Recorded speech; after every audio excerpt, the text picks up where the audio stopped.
Cześć, tu Jarek z kanału Uniwersytety. Dzisiaj zabieram Was na Uniwersytet Strasburski na konferencję konsorcjum Epicur.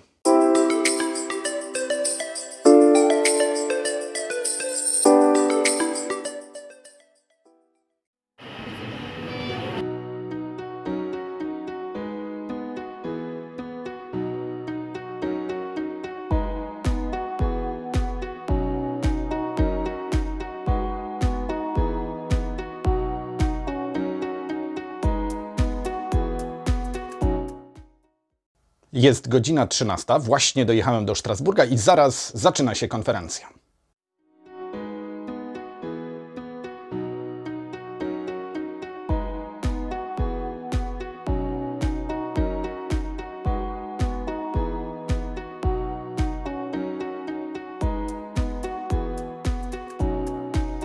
Właśnie rozpoczęła się nasza konferencja, organizowana przez Uniwersytet w Strasburgu, ale fizycznie goszczona przez Parlament Europejski. To kick-off meeting konsorcjum Uniwersytetów Europejskich Epicur, European Partnership for an Innovative Campus Unifying Regions. Mamy 9 uczelni z różnych części Europy, które próbują stworzyć wspólny uniwersytet. Przyjechało z 9 partnerskich uczelni ponad 100 uczestników.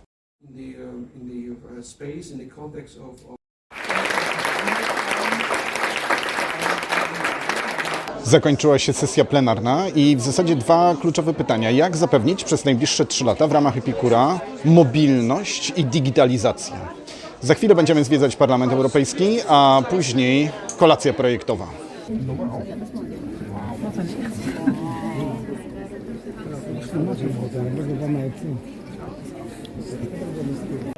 Jednym z głównych atutów uniwersytetów położonych w europejskich centrach jest bezpośredni dostęp do instytucji, które podejmują decyzje, które debatują o najważniejszych europejskich, politycznych, społecznych, ekonomicznych problemach.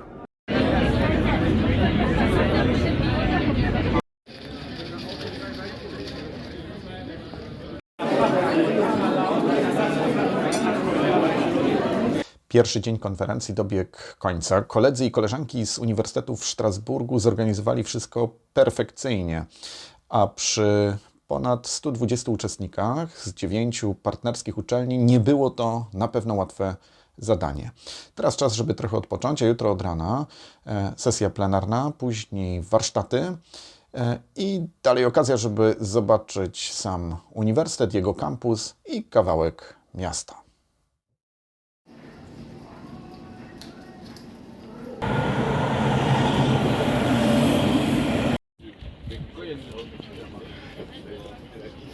Historia Uniwersytetu w Strasburgu w bardzo dobry sposób odzwierciedla historię relacji francusko-niemieckich. Sama uczelnia powstała na początku XVI wieku, stając się pełnym uniwersytetem w 1621 roku. Była to uczelnia niemieckojęzyczna. W 1681 Alzacja staje się częścią państwa francuskiego i rozpoczyna się proces zmian na uniwersytecie. Staje się on uniwersytetem francuskojęzycznym. Sytuacja znowu zmienia się wraz ze zjednoczeniem Niemiec i kontroli niemieckiej nad Alzacją i oczywiście Strasburgiem. Ponowna zmiana to rok 1918, kiedy Francja odzyskuje tą prowincję. Burzliwe dzieje Uniwersytetu Pogranicza, jakim jest Uniwersytet w Strasburgu, odbiły się na tym, kim byli jego wykładowcy i absolwenci. Znaleźć można wśród nich 19 noblistów. To tutaj studiowali m.in. Goethe czy Schumann. Dzisiaj uniwersytet to ponad 50 000 studentów.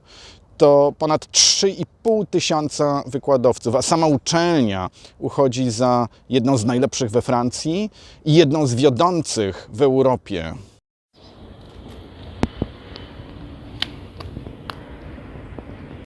Kampus, mimo że znajduje się w samym centrum miasta, to obszar zielony i takie miejsce, gdzie bardzo przyjemnie się przebywa. To z jednej strony zbudowane przez Niemców monumentalne XIX-wieczne budowle, z drugiej nowoczesne budynki powstałe w drugiej połowie wieku XX i w ostatnich latach.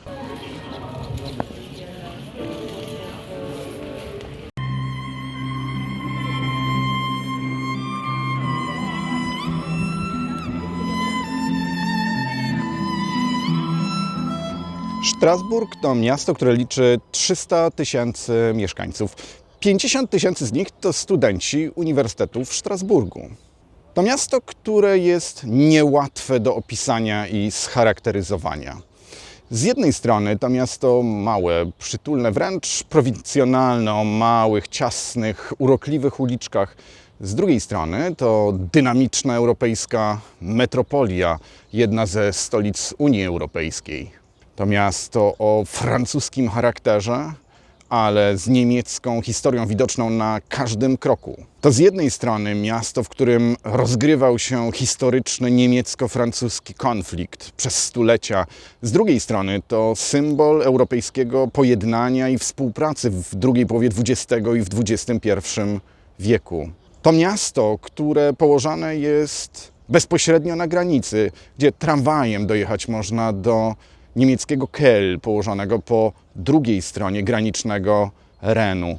Strasburg to miejsce, gdzie francusko-niemiecka historia współistnieje z wielokulturowością i wielojęzycznością współczesnej Europy, Europy opartej na różnorodności i współpracy.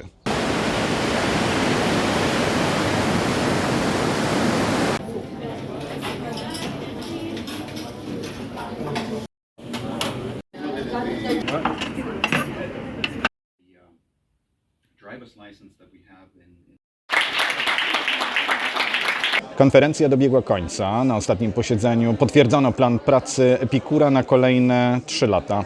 Została jeszcze konferencyjna kolacja, a jutro powrót do domu.